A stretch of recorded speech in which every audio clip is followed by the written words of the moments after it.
Hi, everyone. Welcome to the Make Space for More podcast, where we talk strategies for growing and scaling your business in a way that's authentic and aligned for you. I'm your host, Melissa Swink, and in today's episode, we are going to be breaking down the first step of the Make Space for More framework, which is redesigning your role as the CEO of your company. This one is going to be full of practical, actionable steps. So get ready to do this along with us. This is really going to be kind of a workshop mode today, if you will. But before we dive into all of the goods and all the details on redesigning your role, I want to ask you a question, and I want you to take a minute and really consider how you're currently spending your time in your business.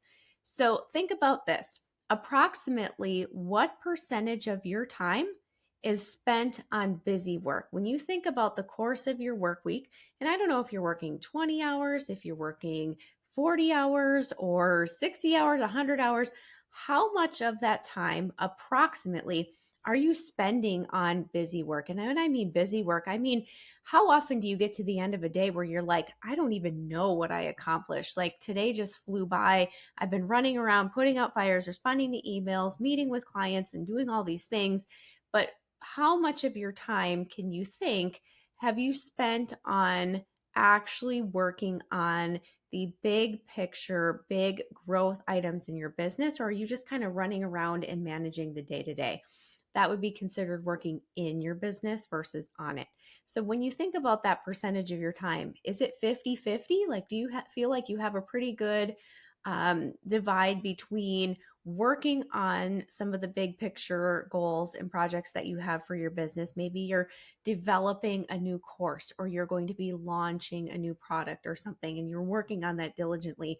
Or maybe you are just kind of in it where you are working on emails, you are meeting, you are networking, you are doing some marketing, you're doing some sales, and you're doing a lot of the deliverables that you're ultimately selling. Maybe you have a retail store and you spend the majority of the time on the sales floor and meeting with your customers. Think about it for a minute. How much of your time are you working in your business and versus on it? And then I want you to think about, as a next step, imagine a day in the life of a CEO that you admire, or maybe you have a business coach or a business bestie where you're like, I feel like they really have a good handle on their business, or this is a person who has a business or is at the level that I would ultimately like to be at. Or maybe we zoom out a little bit and we start thinking about, okay, big picture, when I think of a CEO, what do I think of that person doing? Right? When I think of maybe your stereotypical CEO, I'm picturing maybe a boardroom or a conference room where we're having big conversations about projections in the quarters or the years ahead. Maybe we're looking at new joint ventures with other referral partners that we could be building. Maybe we're looking at new revenue streams. That's what I'm thinking of when I picture, your stereotypical CEO. What are they not doing is another important question to think about here. So when I think of a CEO, I don't think of that person as being the one answering the phones at their company, right? They're not sitting at the front desk and answering the phones. They're not sitting in a customer service cubicle and answering questions that are coming in. I'm not thinking about them in that way. I'm not thinking about them sending out invoices to their customers, or calling and following up on late payments and things like that. I'm not thinking of the CEO doing some of the day-to-day, more mundane things that are important and need to get done in the business. Let's be clear. But the role of the CEO is really the visionary, and they are really setting the vision and the tone for the future success of the company. So when you think about a CEO, and then you kind of cross-reference that to what does your day-to-day look like, there are probably some opportunities to make some shifts. And so today we are going to be breaking down, how do we redesign your role as the CEO of your company? And I can tell you that that is going to be a little bit different for every person listening to this podcast. This looks different for every client I've ever worked with on the Make Space for More framework. This is going to be unique to you. And there's a couple of factors. Number one, it depends on what type of a business that you have, obviously. And it also depends on what are the things that are most important to you and what you're working on. And it's also going to depend on the stage that you're at in your business, because the Make Space for More framework is designed to be repeatable based on each new stage and each new level of business that you're at. As I've shared in the first episode of this podcast, I wanted you to get an understanding of how I got started in my business, what that first version of my business looked like, and then what did it look like when I started building the team? What does it look like now? Because this is always growing and evolving and changing. So now is a great time to revisit exactly what your role entails. And we are going to play around with, how else can we structure the business ultimately to become more scalable, again, in a way that makes sense for you and what really excites you. And then after a while, once we get to that point, then it's time to repeat this process and take a look again. Okay, what else am I currently doing? What does my day to day look like? What are the opportunities that are in front of me right now? So, this is the step one of Make Space for More framework. And then we're going to go through in future episodes what the next steps are. What do we do with all of the things that don't necessarily fit into our CEO role? So today we're going to walk through the 3 steps that I personally follow when I'm taking a look at what do I need to be doing in my company based on our goals and the structure for today. And this is something that I've taught my clients, and I want to help you determine what your role should look like at this stage as well. So when you can, go ahead and grab 2 sheets of paper. Of course, if you're listening to this when you're out for a walk or on a run, or maybe you're getting ready for the day, when you can, grab 2 sheets of paper and walk through these steps with us, because this is going to be more of a workshop, kind of a basis for today. So the 3 steps to redesign your role as the CEO of your company at the stage that you're at. Step number 1 is to identify your personal non-negotiables. Why are we starting with personal? Because I have found, and I have seen in many of our clients' situations as well, is that because our business is so important to us, and because we're so deeply ingrained in it as the founders of our companies, and this often determines, what the rest of our life looks like. The health of our business depends on, can we put food on the table? What does our stress level look like? And all of those things. I want to start with the personal side first, because the business can always kind of creep in. So we are going to set the business side of this on the side for a moment here, and we're going to look at just the personal stuff. So when we look at our non-negotiables, want to make sure that we are setting ourselves up for success in our businesses every day, and that starts before we start work. So some of the things to consider here are sleep. Number 1, are you getting enough sleep? Are you staying up too late because you are relaxing after the kids go to bed and you're streaming Netflix, or maybe you're scrolling social media? Are you prioritizing your sleep and starting to take a look at, when do I need to go to bed? When do I need to get up? And also consider, am I getting up at a reasonable time? Am I feeling rushed and stressed in the morning, or do I need to give myself a little bit of extra time? Now is a great way to take a look at, when do we need to be going to bed? When do we need to be getting up for the day, to set ourselves up for success and making sure that we're recharging. Okay, this another thing for non-negotiables: morning routines, maybe even evening routines, taking a look at those details. When you get up in the morning, are you hitting the ground running where you're making kids breakfast, making lunches, getting them off to school? Maybe you're drinking your coffee and you're trying to get ready to go to a meeting.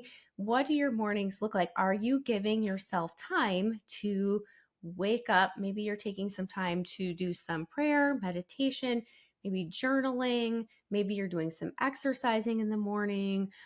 Just giving yourself time to really get your head on straight and get grounded and centered before the craziness of the day just continues to pick up. So think about your morning routine. Also think about your evening routine. Again, as I mentioned, what does that wind down process look like? Are you getting to bed on time? There's nothing wrong with taking some time to scroll through your Instagram feed, or certainly watching a favorite show on Netflix, things like that. But taking a look at, am I satisfied with the way that my wind down at the end of the day looks like? Or is it taking me a long time to fall asleep because I've been spending too much time on screens where maybe I just need to read a book and kind of unplug, put the phone away, that sort of thing. Look at what your evening routine looks like. Another thing to take a look at for your non-negotiables to make sure that you are setting yourself up for success: movement. I didn't want to say exercise. I didn't want to say working out because sometimes we think of, oh, that's just one more thing that I should be doing. Let's just reframe it a little bit and take a step back and let's just call it movement.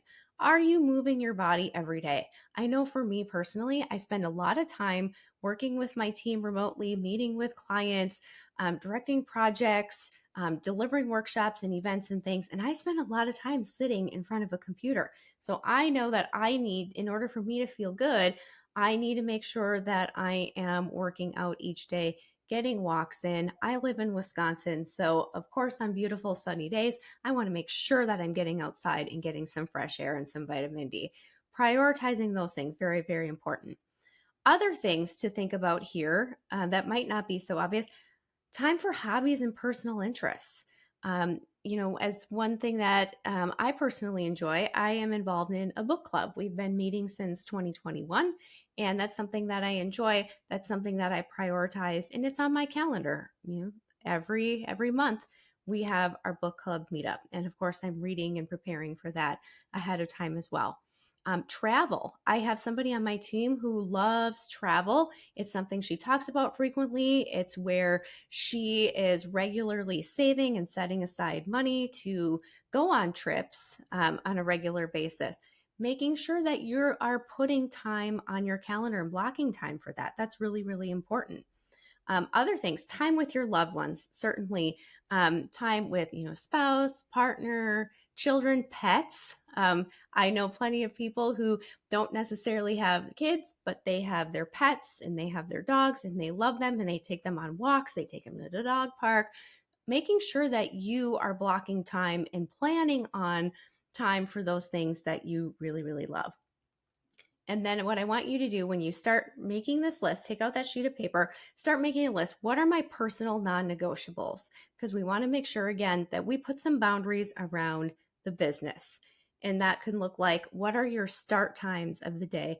What are your end times each day? Now, certainly exceptions can occur where there's maybe an evening event that you want to attend, or there's a conference that you're going to attend on a weekend. That's not really what I'm talking about here. I'm talking about on an average day, 80% of the time, I want to start work, say around 8:30, 9 o'clock in the morning after my kids get on the bus and they are at school. And then I want to wrap up by 3:30 in the afternoon before they come home and we have all their activities and things like that. I say that schedule because that seems to be very, very common among not only myself, but a lot of my team members and my clients as well. That may resonate with you. We want to make sure that we're setting that container up for, here's when I have time to focus and work on my business. Okay. Step number 2, now that we have identified your personal non-negotiables and kind of set that container in your mind for, these are the things that are happening outside of work, and here's the time that I have reserved for my work, we're going to sort through your to-dos and determine your priorities. So this is going to also be a lead into the next episodes of where we're looking at the next steps for the Make Space for More framework. But today, again, we're trying to really determine what are the most important things that you need to be doing in order to grow and scale your company. So if you have not already downloaded my priority planner, this would be a great tool to use for this exercise. You can download that at melissaswink.com/more. So melissaswink.com/MORE.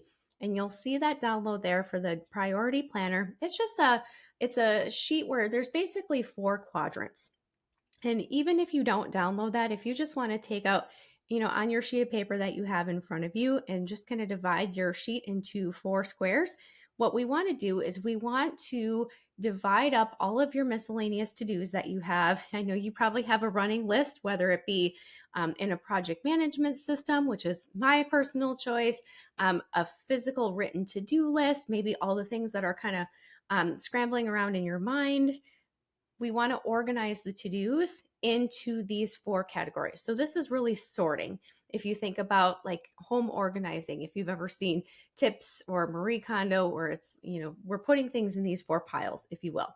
So these 4 piles, when it comes to the work that we're doing in our business, are generates new business soon, generates new business eventually, business management, and other miscellaneous tasks.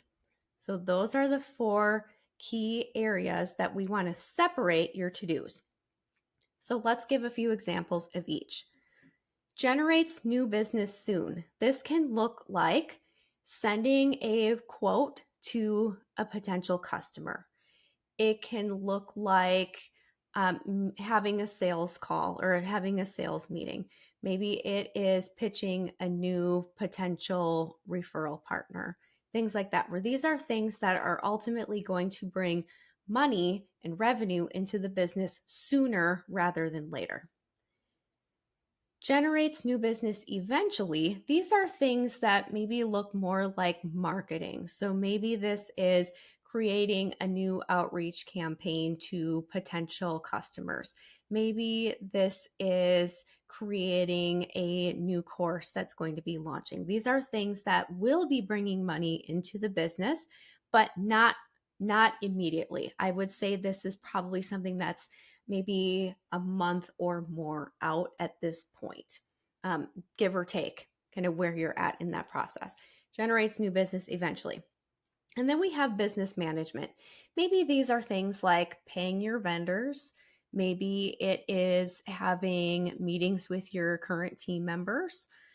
This could also look like, doing some of your weekly planning, things like that. These are just kind of managing the day-to-day of the business where they are important and need to get done, but they're not necessarily activities that are going to directly generate new revenue into the business, if that makes sense.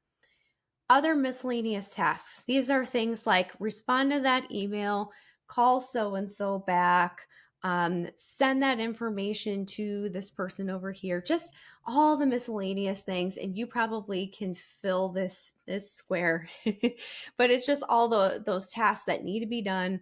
And, they're not necessarily directly related to revenue generating things in the business. They might not necessarily fuel the overall management of the company, but there's still things that are on your plate that ultimately need to get done. So we're going to divide up all of your to-dos into those 4 categories.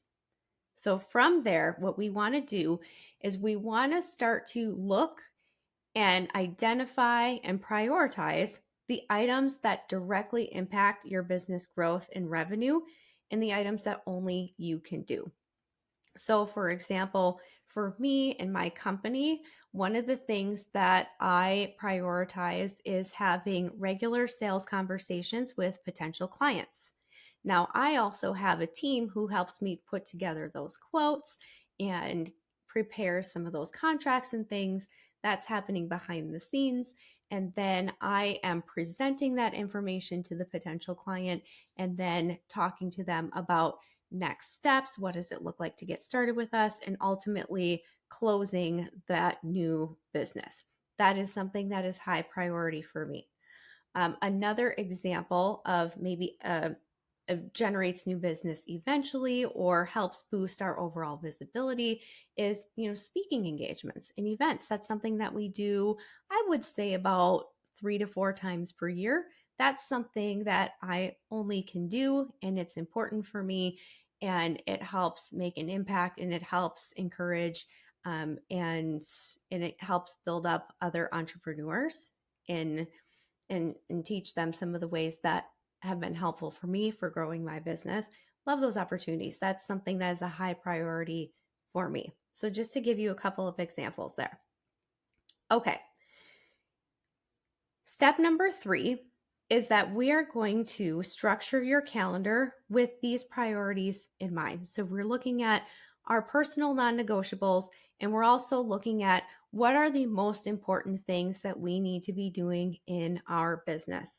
Now, you might be wondering, wait a second, what about all these other things that don't necessarily generate new business, or they don't necessarily boost the overall visibility of my company? They don't build like trust, credibility, but they still need to get done. We are going to get to that in some next steps in the Make Space for More framework. Right now, this is about clarifying what you need to be doing with your time as a CEO and how we can best structure that time so that you are as productive and focused as you possibly can be. So hold on to your 4 piles that you've just made of your to-dos, because we are going to revisit those in upcoming episodes. But if you take another sheet of paper, I want you can keep this really, really simple. Maybe this is taking that sheet of paper and just kind of putting across the long way, like Monday, Tuesday, Wednesday, Thursday, Friday, if you work a traditional 5-day work week, and then going through, and maybe you just even start by dividing those up between like AM and PM. Or maybe you're like me and like to get really, really detailed and granular with this. And maybe you print off a spreadsheet where you have your whole weekly calendar, where you have Sunday through Saturday, and then you have, your time blocked off in like 30-minute increments where you have like 7 a.m., 7:30 a.m., and 8 a.m., and so on. You can get as detailed or as general as you'd like at this stage, whatever works best for you. But what we want to do ultimately is we want to structure your time and ultimately your calendar with the priorities in mind. And there's a couple of things that I want you to focus on here as you're building your ultimate CEO calendar.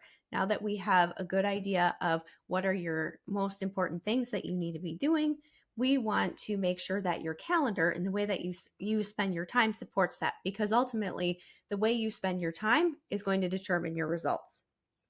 So we want to think about these things when we're structuring our calendar.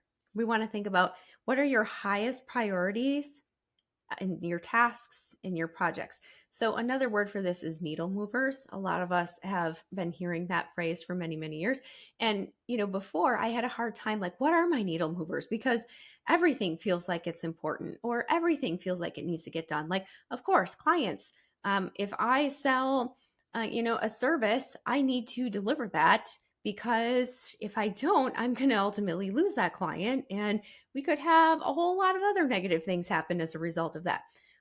Needle movers can be a little bit challenging to think about when you are very involved in working in your business. But but needle movers are actually the things that bring in new business. So those are our highest priority tasks and projects. What are those things?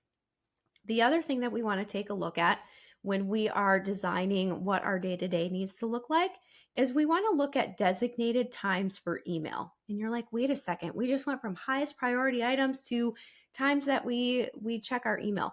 Yes, because I find that email can be the most distracting place on earth, and is often what causes us to fall into reactive mode.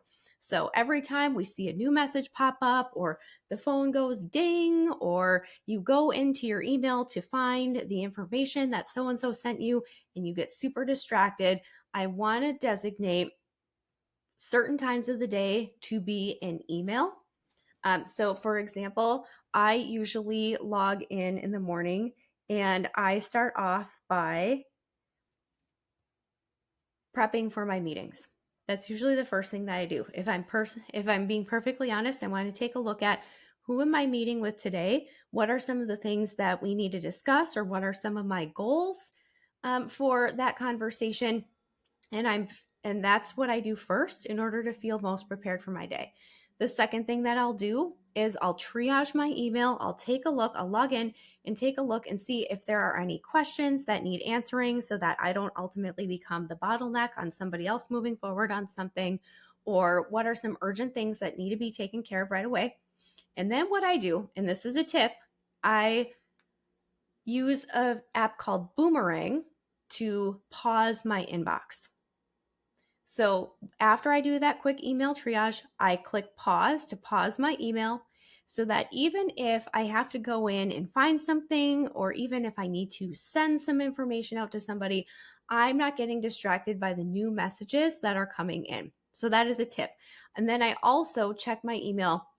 Usually like the last half hour of the day is when I will go in and more thoroughly respond to emails and try to clear out my inbox as best as I can before the start of the next day. I like to designate times for my email because it is important for me to get back to people. Or maybe for you, it's not so much email, maybe it's Slack, or maybe there's some other communication methods that you use with your team, your clients. Checking those things at designated times is going to help you stay focused on, again, those highest priority tasks. The other thing is meetings, leaving some open space in for meetings. So maybe we want to say Monday mornings, I just want to be able to work on some projects, but I'm open for meetings in the afternoon, and you can leave some time in for afternoons. I recommend having designated times for meetings so that you avoid having kind of a choppy day where you are working on something and then you have to go to a meeting or, make a phone call, and then you're working on some things and then you've got to stop what you're doing and go off and have another meeting. I like to consolidate my meeting time so that I have my uninterrupted work time and then I have several back-to-back meetings and kind of alter that up a little bit. That's just personally how I work best. And then certainly I'm blocking time for miscellaneous work time because there are inevitably going to be things that I need to do that aren't necessarily directly related to my most important needle movers, but I want to build in time for some of those things. And again, that daily and weekly wrap up. So each day, Monday through Thursday, my last half hour is just kind of tying up all the loose ends, clearing out my inbox. And then on Fridays, I extend that time to about an hour. So if there's any other lingering tasks and things that I'd like to wrap up before the weekend, I can do that. And that way I can be accepting of where I have left things, even when it's super busy and there's a lot going on and there's a lot of moving parts and pieces. I have taken the time to wrap up as much as I can before I ultimately log out of the business for the day and go off and live the rest of my life with my loved ones and with friends and things like that. So that is, generally speaking, kind of how I look at the way that I spend my time, how I encourage my clients to build their own dream CEO calendars, and some of the exercises and questions that I go through and walk others through in order to determine what are the most important things that we need to be doing. So with that being said, in our next episodes, we are going to revisit that list that you sorted and take a look at what do we do with the rest of the things that need to get done, but don't necessarily fit into our role as the CEO as we are continuing to grow and scale our companies with where we're at. So hang on to that list, and you don't want to miss the upcoming episodes because we're going to continue on. So go ahead and click follow or subscribe, depending on where you're listening. That button might look a little bit different, but what we want to do is we want you to raise your hand and say, yes, please let me know when the next episodes are available, because we want you to continue working through this framework. And in future episodes, we're going to be talking to clients of mine who are just like you and me and growing their companies and scaling, putting systems in place, building teams, and lessons they've learned along the way. How are they structuring their time? How are they getting the results that they're getting? We're going to be having more of those conversations. I'm also going to be bringing in team members because maybe you're wondering, hey, how do I work with a virtual assistant? Or how do I work best with virtual team members? We are going to share all of those tips and more in future episodes. So go ahead, follow, subscribe, and thank you so much for taking the time to listen today. I hope that this was helpful for you, and I will see you in the next episode. Bye, everyone. Thank you for tuning in to another episode of Make Space for More. We know these insights are valuable, and we hope you are inspired to keep growing your business beyond you. Remember, growth is a journey, and you don't have to go it alone. Until next time, keep automating, delegating, and elevating your business. This is Melissa Swink, and I'll see you on the next episode of Make Space for More.